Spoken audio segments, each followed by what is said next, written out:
સ્થાનિક સ્વરાજ્યની ચૂંટણીને લઈને હાલ દરેક પક્ષ દ્વારા પ્રચાર પ્રસાર કરવામાં આવી રહ્યો છે ત્યારે રાજકોટ મહાનગરપાલિકાના 18 વોર્ડ પૈકી સૌ કોઈની નજર રાજકોટ શહેરના વોર્ડ નંબર 16 ઉપર છે, કારણ કે અહીં સૌથી મોટું ડિમોલેશન તંત્ર દ્વારા કરવામાં આવ્યું હતું। ત્યારે હાલ ચૂંટણીને લઈને સ્થાનિક કોઈ પણ આગેવાનો આ વિસ્તારમાં દેખાતા નથી। આ વિસ્તારના લોકો સાથે વાતચીત કરતા તેમણે જણાવ્યું કે ભારતીય જનતા પાર્ટીના એક પણ ઉમેદવાર ડિમોલેશન વખતે અમને આશ્વાસન આપવા પણ આવ્યા ન હતા, તેમજ હાલ ચૂંટણીના પ્રચાર માટે પણ અહીં કોઈ આવતું નથી, તેમજ સ્થાનિક કોર્પોરેટરે વિકાસ કર્યો ન હોવાથી અનેક લોકો હાલાકી ભોગવી રહ્યા છે। ત્યારે ગુજરાત ન્યૂઝ દ્વારા વોર્ડ નંબર 16ના ભાજપના ઉમેદવારોનો પણ પ્રચાર પ્રસાર કેવો ચાલી રહ્યો છે તેમજ કયા મુદ્દાઓને લઈને લોકો વચ્ચે જઈ રહ્યા છે તે જાણવા સંપર્ક સાધવામાં આવ્યો હતો, પરંતુ વોર્ડ નંબર 16ના ભાજપના ઉમેદવારો મીડિયા સમક્ષ પણ આવ્યા ન હતા અને મૌન ધારણ કરી લીધું હતું, જેથી આ વોર્ડ ભાજપ ગુમાવે છે, પરંતુ સાથોસાથ ઉમેદવારોની ડિપોઝિટ પણ ગુલ થાય તો નવાઈ નહીં તેવો માહોલ સર્જાયો છે। મિશન કોર્પોરેશન અંતર્ગત આજરોજ ગુજરાત ન્યૂઝની ટીમ રાજકોટ શહેરના વોર્ડ નંબર 16ની મુલાકાતે છે। આ રાજકોટ શહેરનો વોર્ડ નંબર 16 છે, જ્યાં કહી શકાય કે સૌથી વધુ અસરગ્રસ્ત આ લોકોના કહી શકાય કે મકાનો છે થયા છે। અહીં રાજકોટ મહાનગરપાલિકા દ્વારા ડિમોલેશનની પ્રક્રિયા છે તે હાથ ધરવામાં આવી હતી અને ખાસ કરીને કહી શકાય કે જે ટીપીનો રોડ નીકળી રહ્યો છે તેને લઈને તમામ લોકોના મકાનો છે તે પાડી દેવામાં આવ્યા હતા અને આ મુદ્દો ખાસ કરીને કહી શકાય કે આ વખતે ચૂંટણીમાં પણ જોરોશોરોથી ચાલી રહ્યો છે। ત્યારે સ્થાનિક લોકો આપણી સાથે છે, કેટલા આ લોકો છે તેમને કહી શકાય કે મકાનો છે તે પાડી નાખવામાં આવ્યા છે અને તે ઉપરાંત ખાસ કરીને કહી શકાય કે જે જિલ્લા કલેક્ટરનો જે વિસ્તાર છે કે જ્યાં લોકોને નોટિસ આપવામાં આવી છે તે લોકો પણ અહીં છે। તેમની સાથે વાત કરીશું કે 5 વર્ષ દરમિયાન અહીં કેટલા કામો થયા છે, કોર્પોરેટરો દેખાણા છે કે કેમ, અને ખાસ કરીને જે અસરગ્રસ્ત લોકો છે કે જેમના મકાનો પાડી નાખવામાં આવ્યા છે તેમની માંગ શું છે। બેન, શું કહેશો, આ વિસ્તારમાં તમે રહો છો, કેટલા સમયથી અહીંયા રહેતા હતા અને હાલ મકાનો પણ પાડવામાં આવ્યા છે? અમે અત્યારે, મારો જન્મ જ અહીંયા છે, 35 વર્ષથી અમે અહીંયા રહીએ છીએ। 35 વર્ષમાં ક્યારે પણ કોઈ દિવસ આવા પ્રશ્ન નથી થયા જે અત્યારે થયા છે। 5 વર્ષમાં જે કોર્પોરેટર છે ભાજપના કોઈ પણ અહીંયા દેખાણા નથી, ખાસ કરીને ડિમોલેશન જ્યારે થયું ત્યારે કોઈ વ્યક્તિ અહીંયા દેખાણું નથી। એ લોકોએ 4 જણાએ સહયું કરીને જ ઉપર આ બધું કર્યું છે કે આ નદી કાઢો। અત્યારે નદીમાં વેલ એટલી વધી ગઈ છે કે તમે મચ્છરનો ત્રાસ છે, તમે સાંજે એક દિવસ અહીંયા આવશો ને તો તાવ, શરદી, ઉધરસ, છોકરાઓને બહુ શરદી ઉધરસના વારા છે અત્યારે। અને અહીંયા ગંદકી વેળો એટલો થઈ ગયો છે, કારણ કે એ લોકોને ખબર છે કે અમારે પાડવાના છે, એટલે એ તો નો જ આવે ને અહીંયા સાહેબ। એકય કોર્પોરેટર નથી આવતા, કચરાની ગાડી નથી આવતી, અને અત્યારે તમે જો ઓનલાઈન ફરિયાદ કરો છો ને કે છે કે આ તમે ઓનલાઈન કરો, સાહેબ મારી પાસે પ્રૂફ છે, જાતે સોલ્વ થઈ જાય છે। તો તમારી પાસે ઓટીપી હોય, કોઈ બી વસ્તુનો એક પ્રશ્ન હોય તો તમે એને સોલ્વ કરી આપશો ને, સીધી સોલ્વનો મેસેજ આવી જાય છે કે સોલ્વ થઈ ગઈ છે। 10 ફરિયાદ કરીને સોલ્વના મેસેજ તરત જ આવી જાય છે, નિરાકરણ આવતું નથી। અને અત્યારે ખાસ કરીને આ લોકોને ખબર જ છે કે આ મકાન પાડવાના જ છે, એટલે કોઈ દેખાતું નથી, પ્રચાર માટે કોઈ આવતું નથી। અને જ્યારે ડિમોલેશન થયું ત્યારે કોઈ એક પણ હજી 4માંથી અમે જોયા નથી, એક જ રુચિતાબેનને જોયા, બાકી કોઈને 3માંથી એક કોર્પોરેટરને જોયા નથી। એ ક્યારે આવ્યા હતા, જ્યારે ફર્સ્ટ ટાઈમ ચૂંટવાના હતા ને ત્યારે જ આવ્યા, બાકી અમે 4માંથી એક કોર્પોરેટરને જોયા જ નથી। આ વખતે તો સાવ આવ્યા જ નથી। મત લેવા ટાઈમે છે ને સાહેબ આવે છે અને પછી કોઈ આવતું નથી। અમે ફરિયાદ કરી, કોઈ બી કમ્પ્લેન્ટ હોય તો કોઈ રીતે આવતા નથી। જ્યારે મત લેવું હોય ને ત્યારે હાથ જોડી કે અમને મત આપજો, અમને મત, એવી રીતે અમે ગયા વર્ષે એવી રીતે આપેલું છે। આ વખતે કોઈ એને કામે કરેલું નથી કે ધ્યાન આપેલું। કોંગ્રેસ વાળા નથી તોય અમારા કોંગ્રેસ વાળાએ અમને ધ્યાન આપ્યું છે ને બધું અમારું કરે છે કાર્ય, એમ કે નથી તોય અમારું કાર્ય કરે। અમે તો ભાજપ વાળા અમારા આવેલા છે તો કેમ એ કામ નથી કરતા, અમે એ કહેવા માંગીએ છીએ। આ વખતે કોઈ દેખાડા જ નથી એમ કે, ને આવતાય નથી ને અમે એને બોલાવી છે તો એમ કે અમે આવશું એમ કરે છે, આવ્યા જ નથી। આ વખતે હચોડ આવ્યા જ નથી ને આ વખતે એ આવશે ને તો અમારે પહેલાં અમારે જો નોટિસો આપેલી અમારા ઘર બાબત, અમે એકલા છીએ, મારે 3 છોકરા છે, કોઈ કામમાં વાળું નથી, તો અત્યારે હું ક્યાં જાઉં એકલી? મત લેવા ટાઈમે બધા આવતા, મારા બધા હતા ત્યારે 5 મત લઈ જતા, તો અત્યારે કેમ એકલા છે તો કોઈ કેમ પરિસ્થિતિ છે કે આવી છે તો કે આવી રીતે કે મકાનનું કરી દે કે ગમે કરી, કાંઈ બી કમ્પ્લેટ હોય, ગટરની હોય, આ તે હોય, કચરાની ગાડીનું હોય તો કમ્પ્લેટ કરી, તો કોઈ જવાબ આવતો જ નથી એમ કે।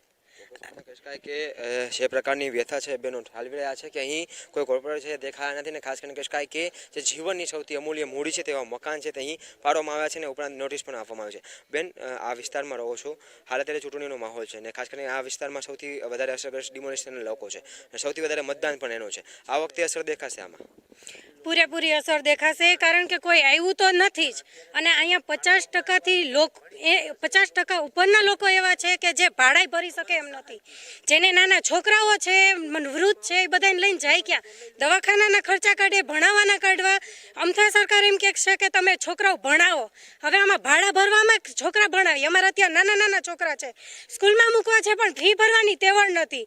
ભાડે મકાન ગોતવું છે પણ અત્યારે ભાડા ભરવાની તેવડ નથી. અમે જાય ક્યાં? તમે સામું મકાન પણ આપો પણ અમે જવું ક્યાં અત્યારે? અમે એ જ કહેવા માગીએ છીએ કે અમને અહીંયા કાયદેસર કરી આપો. અમારે ભાડે નથી જોતું ને કાંઈ નહીં. બધા એમ કહે છે કે આ સરકારી જમીન છે તો અહીંયા વેચાણથી મકાન લીધા હોય, અહીંના આધાર કાર્ડ છે, ચૂંટણી કાર્ડ છે, લાઇટ બિલ છે, ગેસ બિલ છે.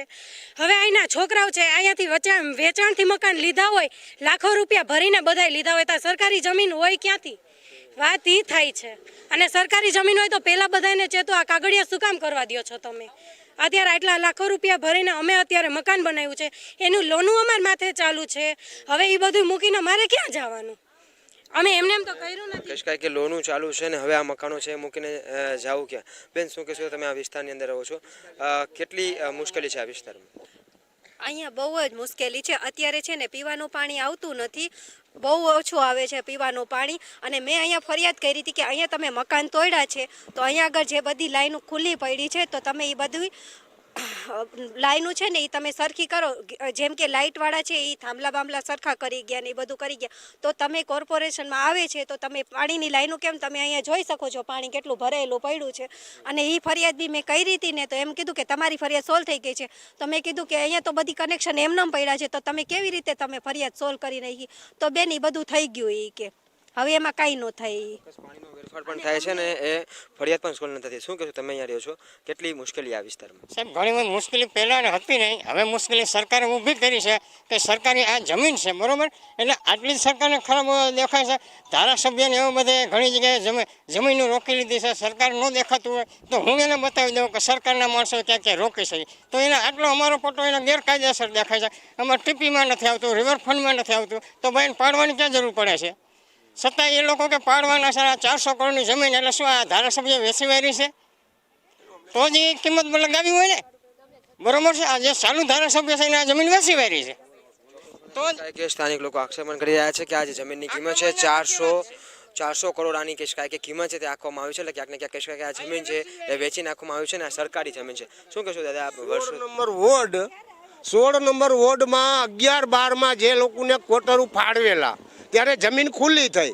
એ જમીન જે તે લોકોએ દબાવી અને એના બદલામાં તમે એમ કહો છો કે અમે 800 કોટર ફાળવા અને બાંધેલી જે ખુલ્લી કરેલી જમીનમાં પાછા એના વ્યક્તિએ દબાણ કર્યા છે. પણ એ દબાણ તમારા દૂર પડ્યા છે.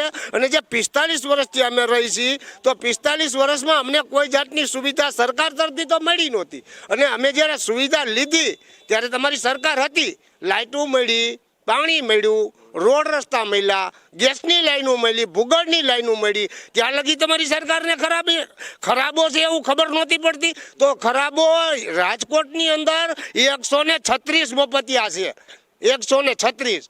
તો 136માંથી તમને નાડોદા વિસ્તાર જંગલેસર જ દેખાણું. મારી તો આ વિનંતી છે સરકારને કે સરકારને ટીપી માટે લેવું હતું તેથી પણ તમે દઈને લીધેલું છે. અને આજે તમે કોઈ પણ વસ્તુ દેવામાં નથી આવી અને અત્યારે દેતા પણ નથી. અને લોકો બેઘર થઈ ગયા છે. 10,000 15,000 ભાડું બોલે. હવે નાનો માણસ 400 રૂપિયામાં નોકરી કરે. હવે એ માણસ એનું ભાડાનું કરે કે 4 બટલાના પેટનું કરે? મારી સરકાર પાસે આ વિનંતી છે કે સરકાર જેથી કરીને મા બાપ ગણાય પણ હવે જે બચી ગયા છે એ લોકોને એને જીવા દો ને રહેવા દો. નારોદા વિસ્તારના લોકો છે જે કહી શકાય કે રોષપૂર્ણ કહી રહ્યા છે કે આ લોકો અહીં જ્યારે વસ્યા ત્યારે કહી શકાય કે જમીનની કહી શકાય કે તેમણે ખરીદ કરી છે, તેના પૈસા તેમણે ચૂકવ્યા છે. તંત્ર દ્વારા કહી શકાય કે તેમને લાઇટ આપવામાં આવે છે, પાણી આપવામાં આવે છે અને તેનો ટેક્સ પણ તેઓ લોકો ભરે છે. ત્યાં સુધી તંત્રને ખબર નહોતી ને હવે તંત્રને અજાણ થઈ છે કે આ ખરાબો છે. ત્યારબાદ આ ડિમોલિશન છે તે કરવામાં આવ્યું છે. ખાસ કરીને કહી શકાય કે સાથોસાથ કહી શકાય કે જે કલેક્ટરનો જે એરિયા છે ત્યાં હાલ અત્યારે નોટિસ આપવામાં આવી છે અને ત્યાં પણ ભવિષ્યમાં કહી શકાય કે ડિમોલિશન આવે તે પ્રકારની પરિસ્થિતિ છે. હાલ અત્યારે અત્યારે આ વિસ્તારની અંદર કહી શકાય કે તમામ લોકોમાં એક પ્રકારે રોષની લાગણી છે દેખાઈ રહી છે અને આ વિસ્તારમાં સૌથી વધારે જે લોકો છે કહી શકાય 50% કરતાં વધારે લોકો ડિમોલિશન કરતા અસરગ્રસ્ત છે અને તેનું પરિણામ ચૂંટણીમાં ચોક્કસપણે દેખાશે અને આ વખતે કહી શકાય કે કોઈ પણ જે ભારતીય જનતા પાર્ટીના જે ઉમેદવારો છે તે આ વખતે અહીં કહી શકાય કે પ્રચાર પ્રસાર માટે પણ નથી આવતા અને તેનું અસર ચોક્કસપણે આ ચૂંટણીમાં દેખાવાનું છે.